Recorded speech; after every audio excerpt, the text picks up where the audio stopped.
Okay, all right. So good evening, everybody. I'm joined this evening by Alison Kinnaird MBE, a very, very, very well known and highly regarded wheel engraver from Scotland. It's my particular pleasure. She wouldn't know about this, but maybe she would recall it. About 30 years ago, it's the first time I ever spoke to her. I joined the Guild of Glass Engravers, and I rang her up out of the blue and asked her would she endorse my application to become a craft member. She probably doesn't remember that. Do you, Alison? No. No, I do absolutely. Yeah. And there was absolutely no doubt about it, Greg. So fair enough. Well, thanks for that. So look, just to kick it off, I'm going to ask you a couple of some simple, basic questions. I mean, they're almost ridiculous, but they'll lead us into it. So you've been engraving since when, roughly? I have been now engraving for 50 years. 50. I mean, wow. Yeah, it's kind of crept up on me, and I suddenly realized I was saying to people 40 years, and then now it's actually 50 years. So it's a long time, but still at it. And how did you get started? Like, did you just kind of stumble across it, or meet somebody, or how? Yeah, it was totally by chance, actually, because I intended to go to art college, and at school I did all sorts of art things, painting and drawing and making things, and the teachers were very encouraging, except for one of them who was a pain in the neck, I must admit. But the other two were great, and I intended to go to art college, and I was turned down. I failed the entrance test. So I did. So I've never been to art college. And I decided I would go to university instead. I mean, it seemed to be easier in some ways in those days just to say, oh, I'll go to university instead. So I went to university, and I was doing a degree in Celtic Studies and Archaeology, which was really interesting, but qualifies you for absolutely nothing. And I was on holiday with my family up in the north of Scotland, along the coast from Inverness, a place called Forres. And it was a wet day, and there was a little article in one of the local newspapers about a studio, an artist studio that was open. And we all said, oh, let's go and see that.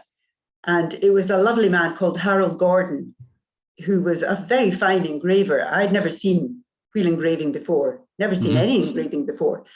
And he saw, so we had, quite a nice afternoon with him, and he saw some drawings that I'd been doing and said, those would work well in glass. So why don't you come and work with me for the summer holidays? Right. So that was my training, basically. I went and worked with Harold. Would you say, like, it was kind of it wouldn't have been a formal apprenticeship or training that way? It was just kind of you sat beside him for a couple of months and watched what he did and developed your own style from there? Well, one of the reasons he said come and work with me is that he'd actually just got a second lathe in. All right. I think he'd inherited one from somewhere, or else he'd been thinking of taking on an apprentice or something like that. But he had a second lathe, so he was able to show me the cuts and let me practice them on my own. So, I spent a couple of months with him, pretty intensive, just every day. And it was actually a really good grounding in many ways, because as you know yourself, a lot of the challenge is just practicing.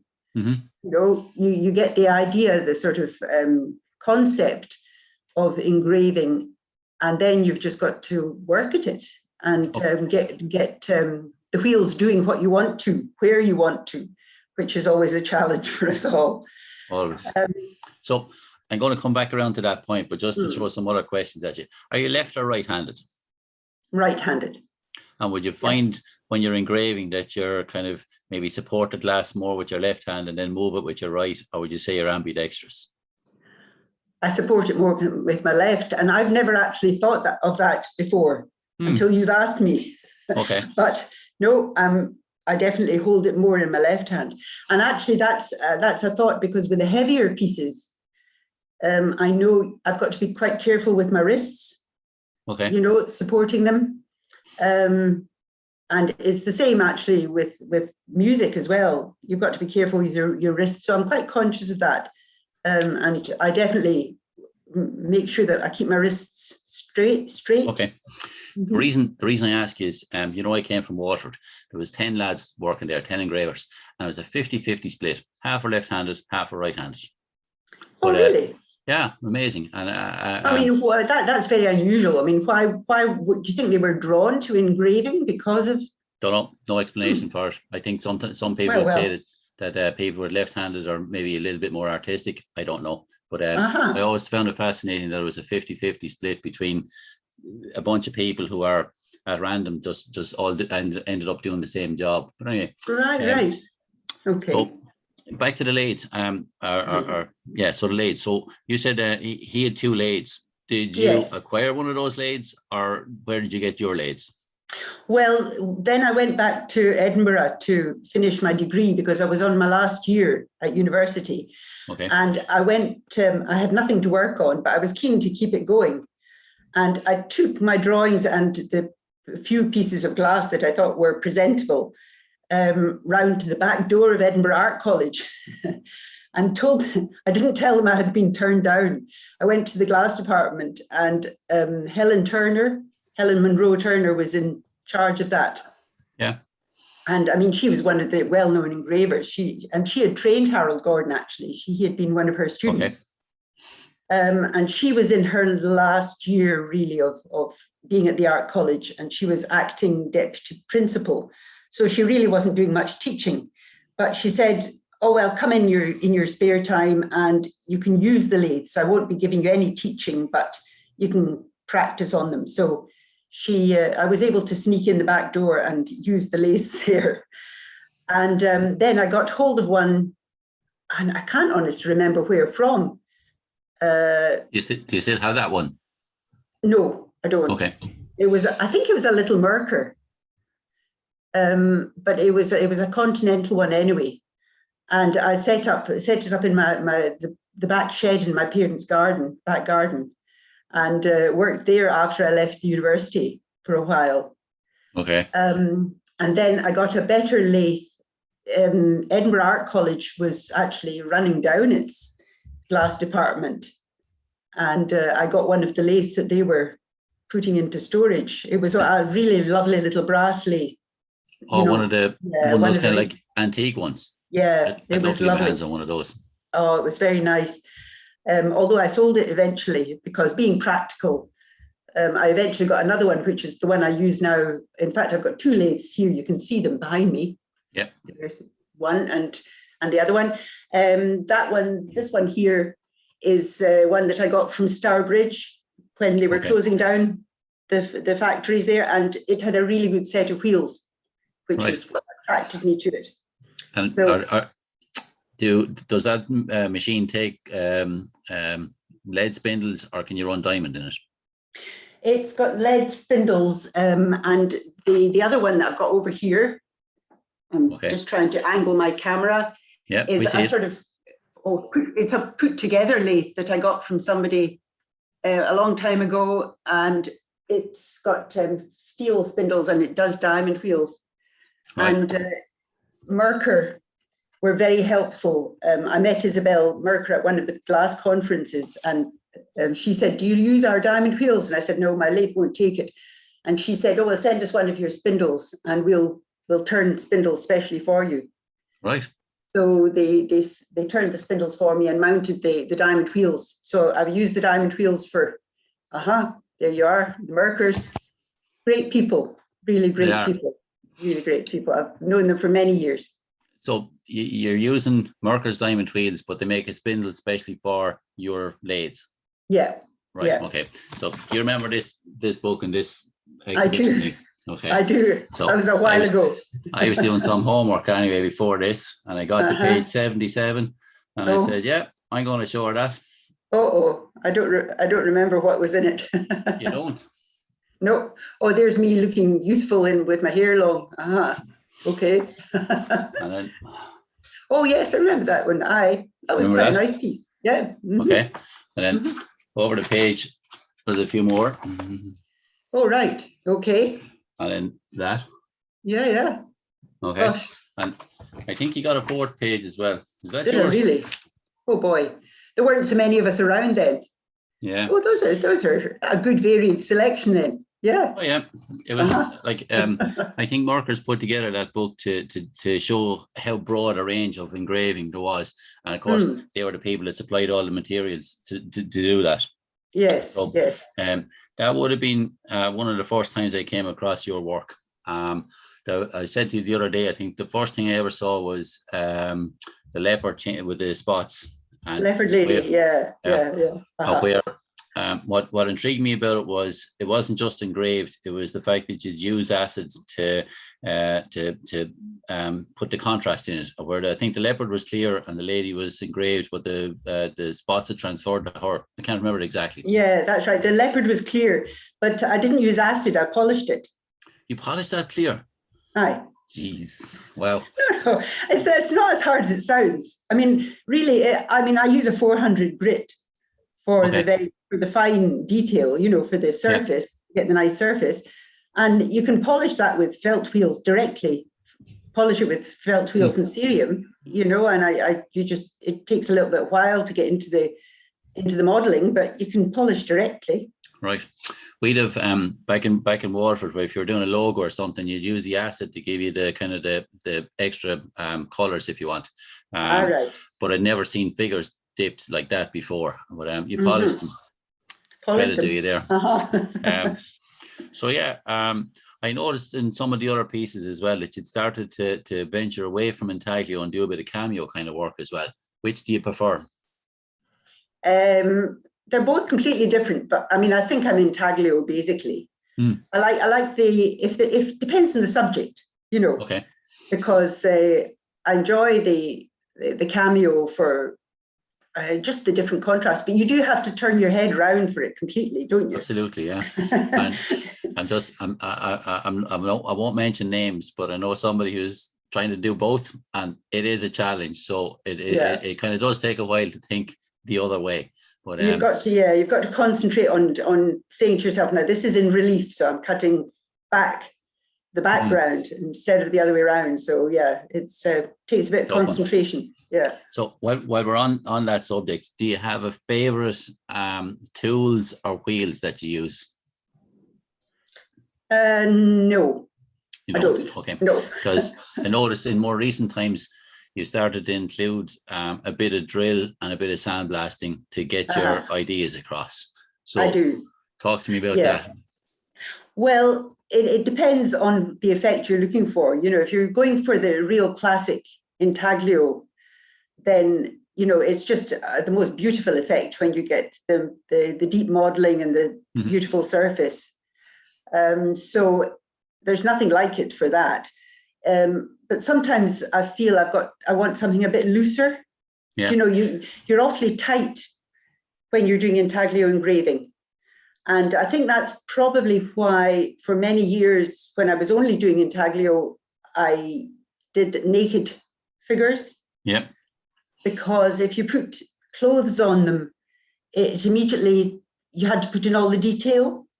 Okay. And if you put in all the detail, it made them sort of fashionable. They were fixed in a particular time and place in a way. Yep. Again, when I was doing the research, I remember hearing you or reading that exact point where you kind of were quoted as saying that putting clothes on figures kind of dates them, and it can date them to the 80s or the 70s or whatever time period, and then whatever the topic you're trying to or message you're trying to convey becomes less relevant because people look at the clothes and they kind of, that's old fashioned or whatever. So by having naked figures, it's sort of always relevant. Yeah, you're concentrating on the sort of humanity of the figure then, rather than the time and place and where they are. Yeah. So I think that's possibly why. But then eventually I decided I wanted to be a bit looser about it. Okay. And that's when the sandblasting came in. Mm-hmm. And I started using the sandblast. I would paint the resist on to start off with. But first of all, I would do my drawings. And I mean, that I can't emphasize just how important the drawing is in the first place. Yeah. I mean, you know yourself, if you can't draw it, you can't engrave it. So, people are always, they come to exhibitions and they go, oh, I didn't know you could draw as well. When you show them some drawings. And it's always amazes me that people think that this just appears on the glass without the drawing. Yeah. So I do a lot of drawing as well. I mean, I've got some drawings up here on just a sort of selection of things up there on the wall pinned up. Quite loose ones and some quite tight ones. And this one on the black there, that's the kind of thing that I would sandblast and then engrave detail into. You're picking and choosing where you add the weight in a sandblasted image, just to give it sort of a bit of substance. Is that what you? Yeah, that's right. Yeah, but also when you do that, I found that it's almost essential to add light to it, and that's where the LEDs came in. Right. Okay. It's when I started doing the sandblast and engraving combination, wheel engraving combination, because it really brings out different things. Can I go back to the sketches thing? I remember talking to you or reading somewhere that you spent some time in New York and that you used to do sketches over there. I'd agree with you, it's incredibly important, but a lot of your sketches were kind of quick sketches of figures, people just in the street, kind of like people watching. And would you then refer back to them for kind of subjects when you're picking or developing a crystal project? Yes, well, absolutely. They're really the inspiration behind them, and the ideas very often come out of the little drawings that I'm doing. But I mean, I enjoy people watching anyway. Yeah. When I'm traveling, that's one of my pleasures. I just like sitting in a cafe or in a train station or something like that, and just watching people go past. I'd far rather do that than, I don't know, go to tourist centers. It's just like seeing ordinary life. I'm in awe of that, because like my training would have been to do golfers or tennis players or whatever, and they had to be accurate. And like you say about the clothes, I remember being corrected one time and saying, could you make his t-shirt, the sleeves on his t-shirt a bit longer, because that's the fashion now or whatever. But it's very hard. I find it very hard anyway to go from being somebody who would engrave anatomically correct and then add clothes to make it as a perfect representation, to then do what you do, which is to take an image and add just enough weight to give it substance and have such movement and humanity and a story even captured in just a single image. It's amazing. Yeah. Well, thank you. I've got a piece here. Shall I see if I can show it to you? I'll see if I can get it on the camera. I could kind of demonstrate what I was talking about. Okay, so the signal has gone a little, Alison, so don't move the camera too much. I just set it here. Now, this is, take that away from behind it and you can see it a bit more. Oh, there's have we lost the connection? No, there we are. No, we're back. We're back again. Do you see how that looks kind of insubstantial? Yep. There's not that much there. And then you put the light on and it comes to life. Actually, I'm finding that the camera on the computer is picking up too much glare. So you're not really seeing the detail. So that's a bit disappointing, actually. But anyway, I'd say the people watching are a different feeling to it when you have the light. Yeah. Absolutely. I'd say the people watching would understand exactly that lighting is critical. That if you get the lighting right, it makes a huge difference to your work. Well, it does. And I mean, you know how disappointing it is when you go to an exhibition and you've sent a piece along and you spent a month engraving this piece of glass and they've put it in a cupboard with a light on the front of it. And that happens so often. Museums as well, they're shocking for displaying and engraving in particular. Glass in general, but engraving in particular. Yeah. Maybe that could be your next career move, to be a consultant in lighting. Well, no, I've tried that. I suggested that in a museum. I won't tell you which one recently, which redid its showcases. And I said, these aren't bad in some of the galleries, but for the glass especially, they're really bad. do you want me to sort of give you a few pointers about the lighting? And they said, oh, well, we can't. You see, they're all designed together. They're designed as a piece to show Right. textiles and photographs and all this sort of thing, ceramics. And so the lighting is designed so that it doesn't fade things. Oh yeah, well, I suppose from like lighting for some things paintings, that's important. Lighting paintings. For some things that's very important. Yeah. Can I ask you about the lighting? Do you when you're so I'll ask you two questions. So when you're sorting out when you're imagining a finished piece, do you see it finished before you started, or do you kind of let it evolve? I think you're frozen up now. There we are. We're back. Hello. Okay. Did you hear my question? No, I didn't hear your question. Okay, so I'll repeat it. So before you start something, do you see in your head a finished image of it, or do you let the thing evolve? I think mostly I see a finished image, but not all the detail, probably. Okay. And then the next one then is the lighting.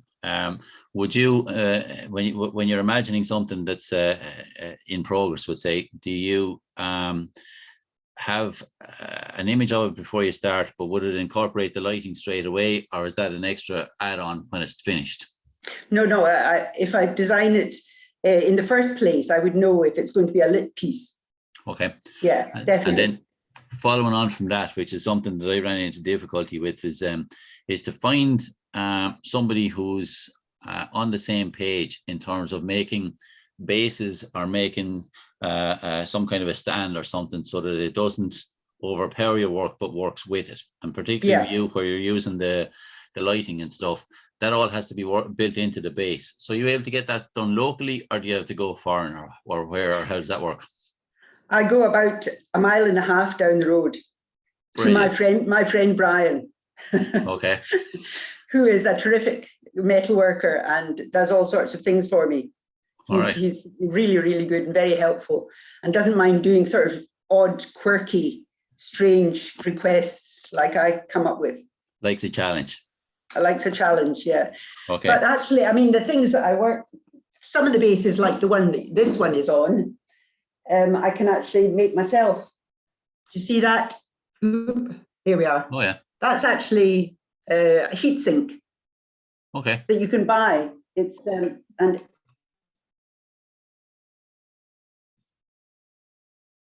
I like it because it looks slightly industrial, and then I've just put a channel on top of it all the glass fits into. So there we go. It works well. So and it works very, very simple. So those ones I can do myself, but the more complicated ones Brian does for me. Brian does. He does them absolutely beautifully. Yeah. So go back to your early work. Okay. Mm-hmm. How would you say your work has kind of developed? Like in talking to you earlier today, I was saying how some of your initial work was kind of beautiful and so on, but it's in more recent times it's become more commentary, where like the military thing, the war piece. Would you say as your career's developed that you've become more outspoken and kind of tackling subjects like that, or where, or how do you see that? Well, I think all of us have become more conscious of what's going on. I mean, you can't ignore these awful things that are happening.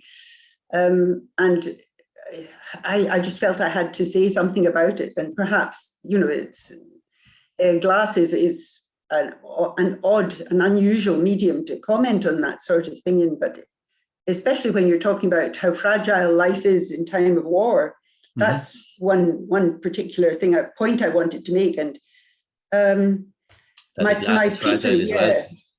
piece, the soldiers piece, actually travelled around. It got a great tour. A great chap called Lester Borley, who used to be chairman of the National Trust for Scotland.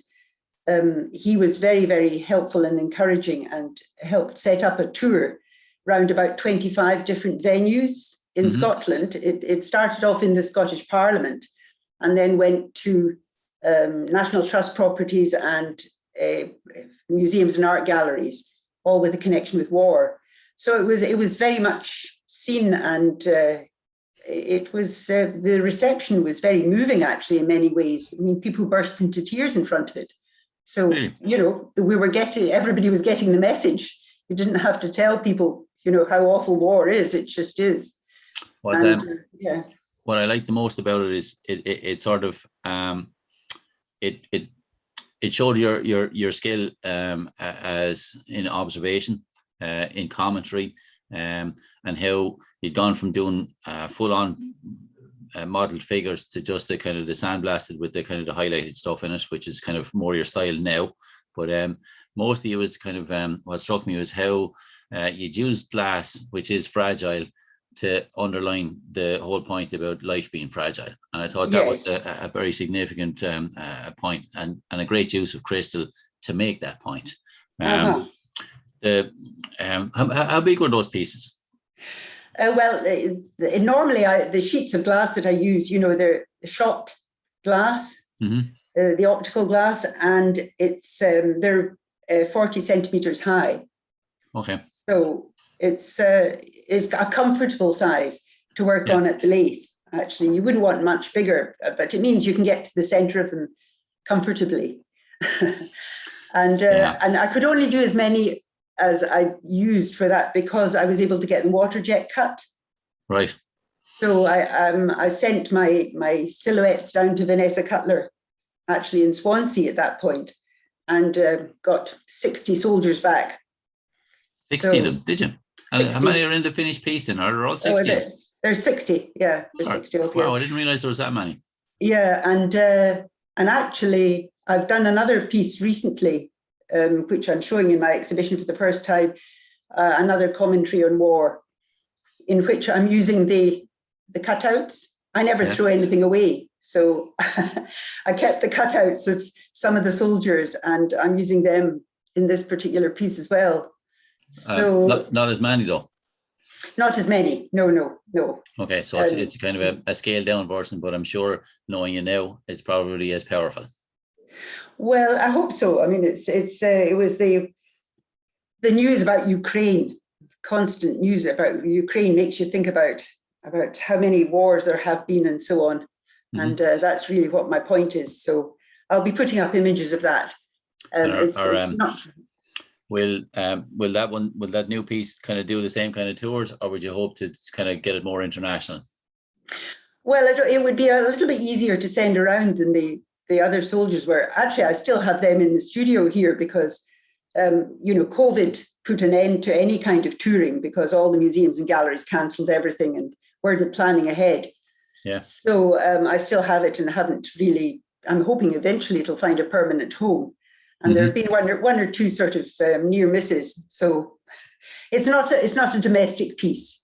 It's going to have to find a home. I'd say finding a home could be difficult. Like where it is, it's very commentary. Sometimes some people would be kind of reluctant to have it on permanent display. That it's one of those pieces that it's very provoking. It's not. It's not so much that. It's the practicalities. Right. Of if you only have to say glass and electricity lighting to any institution, and they sort of turn pale because they think it's both fragile and difficult to maintain. So I'm not really surprised in a way that it's kind of a difficult place, but still lots of people have received it very well, and it's done its job. Done its job. Can I circle back? Two other questions. We were talking about lathes. Can I go back to your lathes for a second? Are they pulley or variable speed? They're both variable speed. I couldn't work with them if they weren't. If they were pulleys. I really need to get them right down to ticking over sometimes. Yeah. Doing some fine curves. It's probably the biggest step forward. Like the lathes themselves haven't really changed much, but to be able to use variable speed and bring the speeds right down is probably the best thing they've ever invented. Absolutely. Yeah. I'm going to get on to portraits now. All right. When you were talking about sketches earlier, you said you do a lot of sketches of figures, but I noticed a lot of sketches as well in of feathers. A lot of them, I would say, to do with the lead up to your portrait of, was it Roy Dennis? Roy Dennis, yes. He was a well-known ornithologist in Scotland. He brought the red kite and the sea eagle back into Scotland. A really nice guy and did a great job. And the Scottish National Portrait Gallery commissioned the first portrait in glass, which was very far-seeing of them, and asked me to do him. They pick a subject every year, and they put the artists together with their sitters. So that year it was nature subjects and conservation, and I was put together with Roy Dennis. Yeah. Was he your first portrait? Yes, he was actually. When they phoned up and said, "Would you like to do a portrait?" It was James Holloway, who I knew from a committee that I sat on.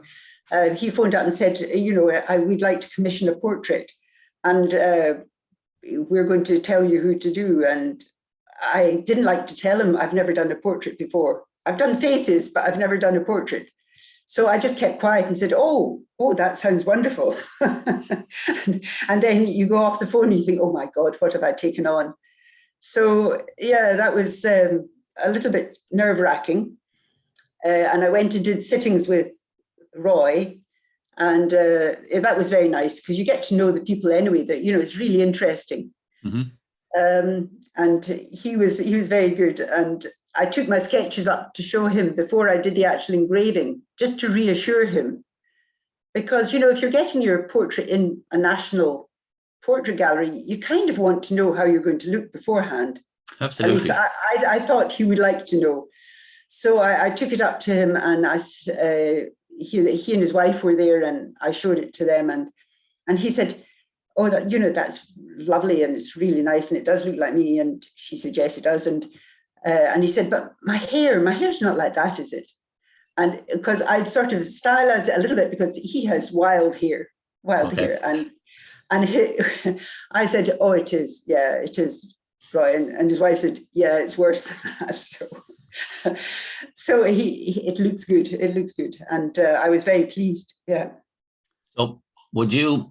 I used to do portraits in Waterford. You'd get one picture, and a lot of the time it'd be a terribly grainy Polaroid picture, and it'd come with comments like, "Can you make them look younger?" Or, "Do you know that mole there? Could you leave that mole off?" Really, so yeah. If you're doing a portrait, would you lean more towards doing an accurate representation or more caricature, where you're trying to capture the person's character? Because I know with the Roy one, you added in elements into it where he, because he did a connection with the birds and stuff, you added in a certain amount of bird imagery with it. So which would you lean towards? Yeah. Well, I mean, that was partly to give a context to his portrait. Okay. That I felt that his important work was with the birds. But then a couple of years later, the Scottish National Portrait Gallery commissioned the donor window, which was to be installed next to the original Victorian donor window. And that one is a really nice piece of stained glass painting. Okay, remind me how many portraits are on that. There are 13 portraits in it. In mine, okay. There were 24 portraits, I think, in the other one. And I had to also include things like charitable foundations and corporate donors who had to be represented in some way. And I said, well, I'm not going to do logos, because logos are hideous things. And besides, they keep changing them, and I just couldn't make them look nice. So the Scottish National Portrait Gallery has got a theme, a botanical theme that kind of runs through it. Once you look at the top of every pillar, there's foliage and flowers and things like that. And so I said, why don't we offer the corporate donors and charitable organizations a bouquet of flowers of their own choice to thank them for it. And they thought that was a great idea. So they're all represented with flowers. Right. And then there was the portraits of the individual donors. But when I was working on that, I did a lot of practice in different ways. For a start, for instance, I did a lot of drawings, portrait drawings, sketches, people, just sort of in different ways, lots and lots of them. And and then I did the engraving. The engravings, I had to work out a way of doing it, because I decided, having looked at the window, that if I did engraving on clear glass, you actually weren't going to see them. They were going to disappear too much. You know how glass does against a light sky, because it was up high. So I experimented with coloured glass, flash glass, and this is the effect that I got. And this is engraving on both sides of flash glass. So I've got I don't know if you can see the effect with I'm trying to get the reflection of that, just to let you see the modelling is done on one side, on the back there, and then the highlights are engraved through the colour. Okay. And so it stands out really strongly against a light sky. And so that was quite a new thing, I think. I haven't seen that done anywhere else. So, Alison, I'm even more amazed at you now. The whole idea of setting up the Copper Wheel engravers page was to connect people to share ideas. Okay, and because a lot of people who are engravers would work alone, kind of in their own studio and do their own thing. But you've obviously spent a lot of time thinking about these things and developed so many new different ways to engrave things. I didn't know the portraits were done that way, and I'm incredibly impressed that you figured out doing the detail on one side and do the modeling on the back. And when you put the light through it, then the face comes to life. Yeah, Genius. It really does. Really does. Oh, thank you very much. I take a bow at that one. No, that's genius. But also, you see, I felt that the people, if they were going to be in this national institution forever, which they are, if they're installed in a stained glass window, they want to look like themselves. Yeah. And especially if they're very rich donors, to be honest. You don't want them coming and saying they want their money back when you see their portraits. So I was very careful to, try to catch a likeness that would be acceptable. I wasn't taking out any of the, I wasn't emphasizing double chins or anything like that, but I was doing, I was being quite truthful about them, I think. Okay. And they seemed happy with it, and it actually turned out a nice window. I was pleased with the. I find a great trick with portraits is to make sure you put the name underneath, just to sort of make sure they know who it is. Yeah, well, that's true. Always a good move. So, the portraits thing. Anyway, so how many portraits would you have done altogether then to date? It must be 20 or so. Is it 30? Yeah. I've done individual ones since then, because people have seen them and asked, they've commissioned them. Do you like the challenge of a portrait, or do you prefer the freedom of doing your own designs? I don't mind. I mean, I wouldn't want to do portraits all the time, but no, it's nice. It's interesting, and they really are interesting people. You go to meet them and you sit down with them and you chat while you're doing the drawings, and no, it's interesting. So yeah. Okay. Well, that's just going to ask you. Yes, there's a few other projects just to mention very quickly. So the Palm Song thing, how big is that? Oh, Psalm song. It's like like hymns and psalms. Psalm song. It's about must be 3. It'll be 3 meters wide. Wow. Yeah, 3 meters wide. And is it like it's made up of individual pieces? Is it? Yeah. They're the standard sheets that are 40 by 26, 40 high, 26 wide. And some of them are overlapping, so that you get the colors against each other. That's the thing about the lighting, that you can get, if you plan carefully, you can have the colors against each other, so that it looks like there's an awful lot more things happening. Yeah. Okay. Very good. There was another piece, the name escapes me. And I see the sketch up in the background there. There was a galloping horse in it. Oh yes, Man into Horse. Yeah. What's the background to that one? Well, I mean, I've always been fascinated by the idea of shape-shifting. That comes into so many of the old stories in both Ireland and Scotland. And glass has got that sort of illusory quality about it. I mean, it's not one thing or the other. It changes all the time, and you can see through it, but you can't see through it. And it's got a kind of magic about it that's seemed to suit the subject. So I just like the idea of a progression.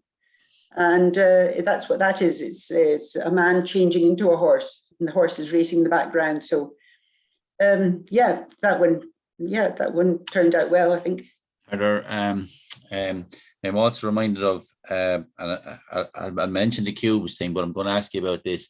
A lot of your work is on optical glass. Do you find it hard to work on? No, actually, I find it reasonably soft. I mean, there's some pieces that I pick up from one place or another, because to be honest, I tend to, if I see an interesting piece of glass and I think, oh, that would be good to work on someday, okay, I pick it up and I put it in the cupboard, and one of these days the subject will just jump out. But the sheets of glass, no, I think they're very usable, and I find them quite comfortable to work on. So especially to be honest, if you do the roughing out with the diamond wheels, do the roughing out, and then do the fine work with the copper.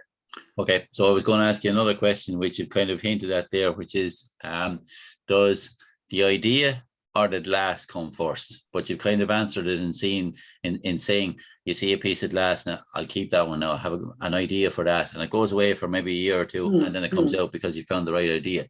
But which way would you lean towards more? Is it the idea or the glass? I think it's sort of 50-50, because sometimes it's a phrase or something that you think, oh, that would be a good subject. You know, that I don't know. I've done a piece called Blue Moon, for instance, because I had a lovely piece of blue glass, you know. Okay. That sort of thing. And on the other hand, sometimes the shape of the glass just immediately suggests something to you. Right. I think a lot of people would be the same, where maybe you have an idea in the back of your head and you wait for years for the right piece of glass to come along, or the other way around, that you find a piece of glass and then find something to put it on.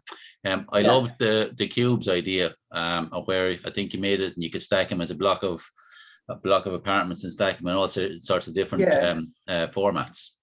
Yes, well, and you see that just the name apartment block. That started that whole series off, because apartment being separate, being enclosed in your little space, and everybody having these little domestic dramas going on. And that's just an ongoing series. It's been very popular, to be honest. I've got people who are collecting them one at a time and building tower blocks, I think. Really? But, I didn't know that you keep adding to them. And it's been going for a while. What size are the blocks? They're all 10 by 10 by 10. Okay, so about 4 inches square. That's quite comfortable to work on. I mean, they're quite heavy still, you know, if you're holding them all day. But they're not. I think the heaviest block that I've worked on was one that I did last year. In fact, I did a double one for a collector in America, and they weighed 15 pounds each. Oh, that's a lot.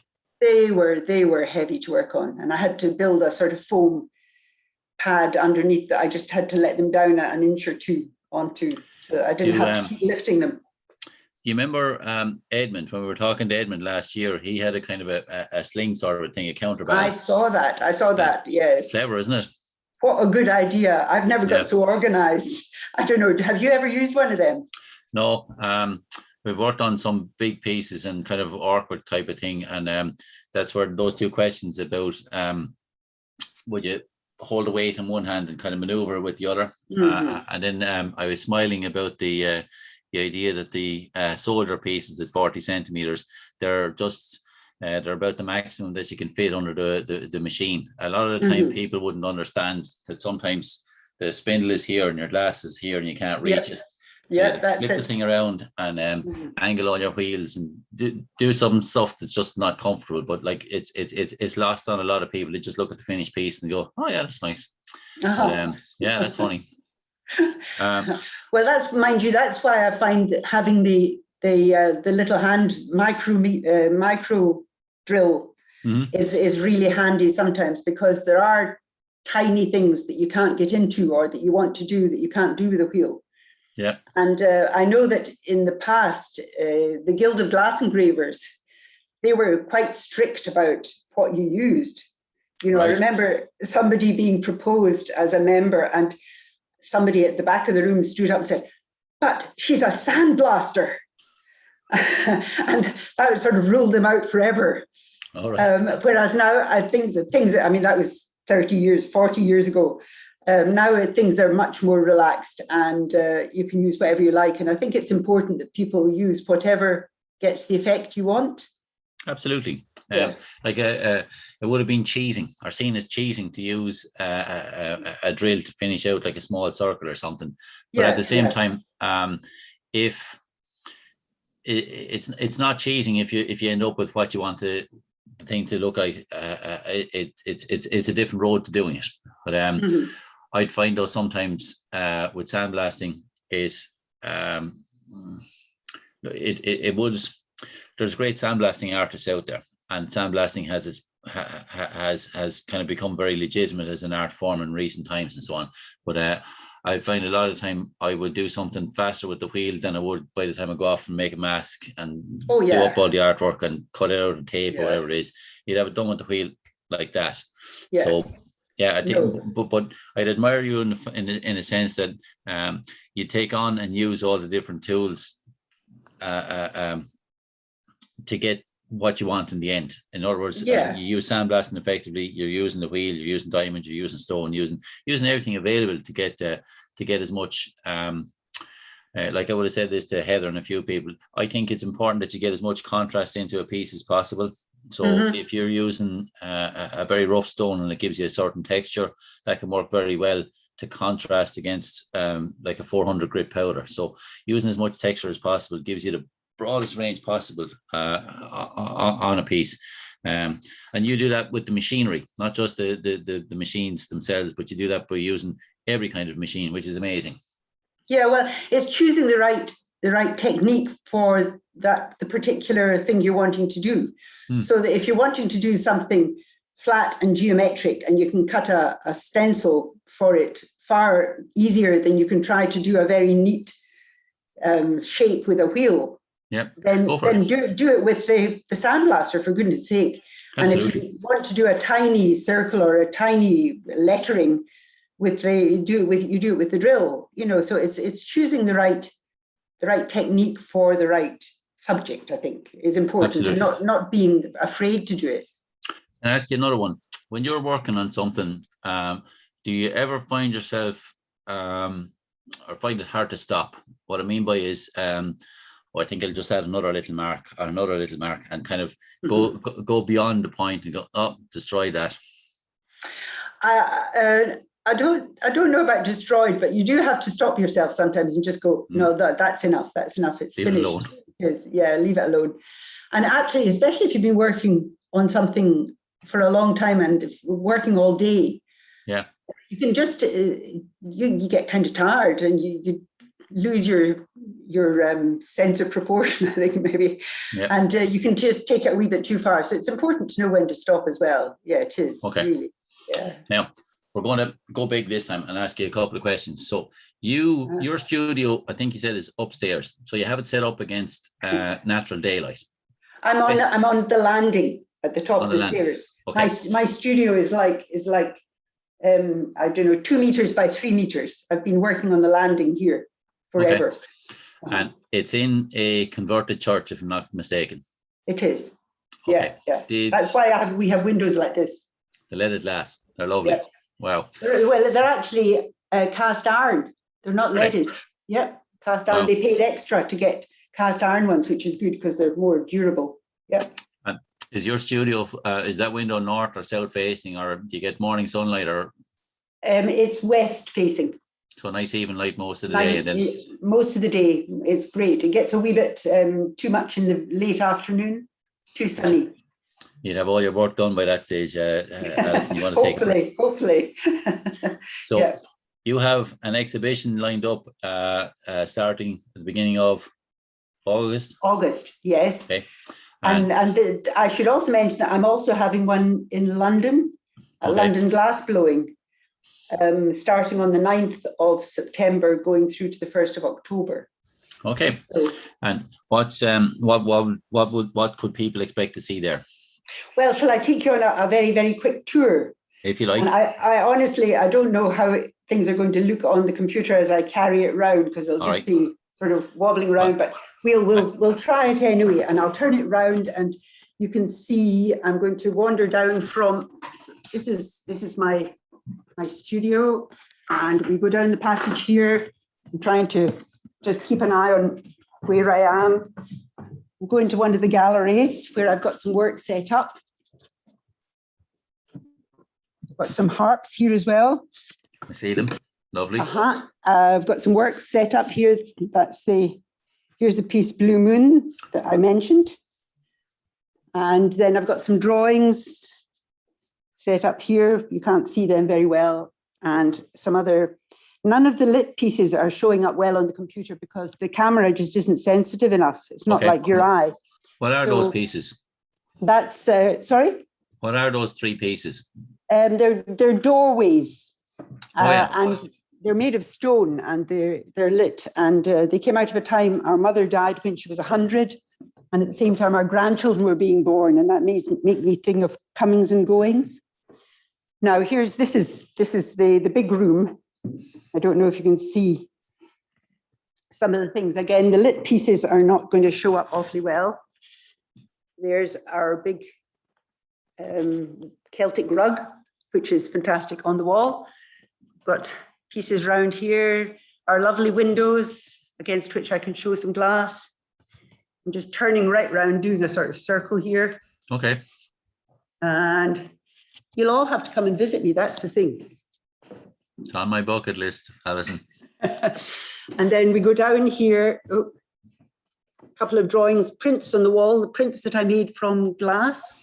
Oh yeah, is that something that you do a lot of? Because it seems to be very popular in let's say mainland Europe, where you'd engrave something and then do prints from it. Yeah, well, I started doing it in Frauenau, and I've done some here since then. But actually, it's really, I haven't done that much now. That's my part of my new piece. Is that the soldiers thing? Again, you can't see the detail, but it's made up of all the silhouettes that were cut out of the soldiers, and the names of battles and wars. And then let me get this right. So the water jet cut out. My husband's recording studio, and there's another piece with birch trees. I'm very fond of birch trees. Alison, can I bring you back to the soldiers for a second? Yeah. So you said that they were cut out with using a water jet. So what you're left with there and have turned into another artwork is the pieces that were left after the cutout. That's right. I can actually put my hand through them. Right. Okay. And what's the names of different wars and battles and stuff is on those pieces, is it? Yes. Just throughout time and throughout the world. And then there's a small child just in the middle of one of them, and then they're gradually overtaken. So the names get more and more and more until you're just covered with names of battles and things. And it's just to make the point that we never seem to learn. Wow, it's a well-made point. And then over here, there's a piece which is going into the British Biennale. And I'm not sure if you'll see much in this one, but it actually changes. The light is not coming over well. No, I'll not bother showing you that one. Okay. So the light changes, so it gives the thing like a kind of a Northern Lights type of effect, that it's kind of changing all the time. No, it changes. The whole thing changes into something completely different. Right. Look on the British Biennale. We'll be showing it, so it'll be showing it. And this piece behind me as well. The colours of the leaves, it goes through the seasons. Yeah. So it's birch trees, but at the moment it's in autumn. You can see it's orange, and then it gradually changes into winter, and then into spring. But again, the lights, the camera is not picking up well on it, so I'm not going to bother. Look, when you get the idea, you'd sort of go, "Wow, she's good at that one." Amazed. So go back through the dates. So your own exhibition there in Temple is starting on the 1st of August. 1st of August to the 21st of August. It's during the Edinburgh Festival. Yeah, it's during the Edinburgh Festival. Do people need to book? No. I'll be open. It's in here. It's in the studio here. It's an open studio exhibition. All right, so people can rock up and knock on the door. People just come and knock on the door between 10 and 5, or if people want to have a private view, they can always phone me up. Okay. So we got a lot of people last year. We got about 600 people through. So really? that wasn't bad for during lockdown. Well, in between lockdowns. Well, I remember you saying that you're about half an hour from Edinburgh, so it's not in the middle of nowhere. It's easily accessible. It is. I mean, and I think people quite enjoy a little trip out to the country. Yeah. And so yeah, it's a beautiful space anyway. And Temple's a very historic village. You know, it was the headquarters of the Knights Templar. Okay. In Scotland. So people come and visit us. Even if they're interested in Templars, they come and visit.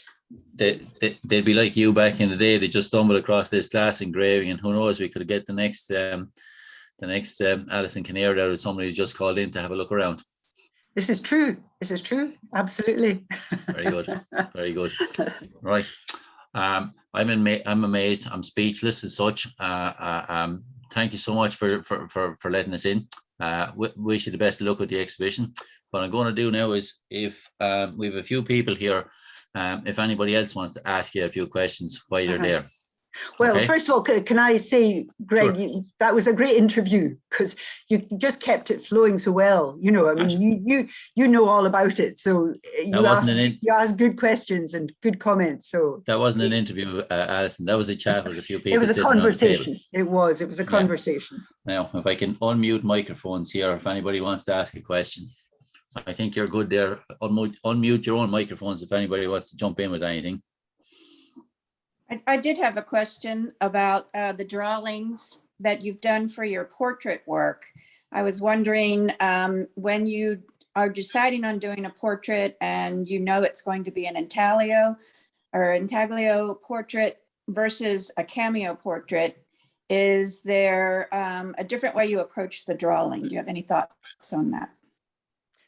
Well, for those ones for the window, when I was doing them on the coloured glass, it was quite important for me to do the sort of the shading, the background, which was going to be the modelling, the sort of main shape of the face and things like that, with a dark.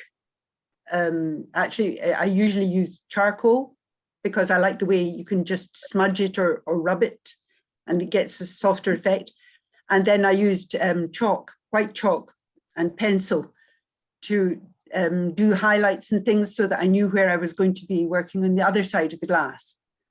So yes, that was quite specific, and I found it was the best way to do it because I could visualize it then. So intaglio would be more of a sculptural or anatomical drawing.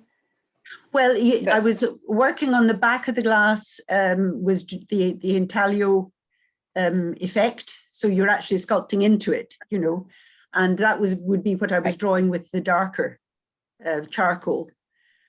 But if I were doing it entirely on the front of a piece of clear glass, working from the front, I would just draw it.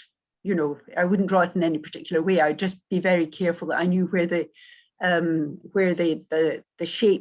shapes were going to be. Yeah, where the modeling was going to work, how the modeling was going to work within it. Thank you. Sometimes it's a big help to use black paper and use a white chalk or something to draw out something, because you get somehow or another with the black paper, you can get a better idea of how your image is going to work. Would you agree? Oh, absolutely. I think that's a very good point. And I found that when I was doing the sketches for those portraits, that I was working on a coloured background, not black, but not white either. That having a mid one, a grey one, or just a sort of medium tone colour, that was very helpful, because you got both the highlights and the background modeling as well. Okay. The portrait thing is I think most people would see portraits as kind of the pinnacle of engraving. If you can get a good portrait, like you really have mastered the wheels, haven't you?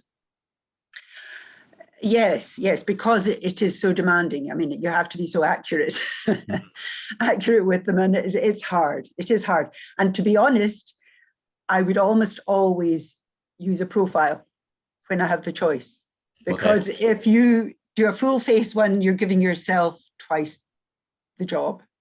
Well, I mean, I know you've done some full face ones which are very successful, but it's hard. It is a difficult thing to do. Well, we, like I was saying to you earlier, we get photographs in and somebody be smiling, and you get all these teeth, and it's near impossible to get teeth straight. So impossible. Oh geez. Yes, exactly. Yeah, they're challenging, but sure, they're great fun. I mean, like if you take on a portrait, you're signing up for a good week's hard work, because they're never easy. And like we were saying about too much, sometimes you can have a likeness and 5 minutes later you could lose it. Definitely. With portraits, that's particularly clear. Yes, that's absolutely. Quick question for you then. Would you polish the eyeballs to give it a bit of life, or would you leave them just grey? I wouldn't polish them. Okay. I would maybe give them just a little, actually even a hand rub with the 400 grit and with the oil mixture. Okay. And that just gives them a little bit of a burnish. Yeah. Rather than, it emphasizes the darker thing. Why? Have you found problems with that? No, I'd sometimes your dentist drill, you'd put a match into it, like a match, a small little piece of wood, and you can polish the eyeballs, but you can be careful to over polish them, because what you end up with is, those old photographs with red eye. Oh, yes, yeah. That kind of thing.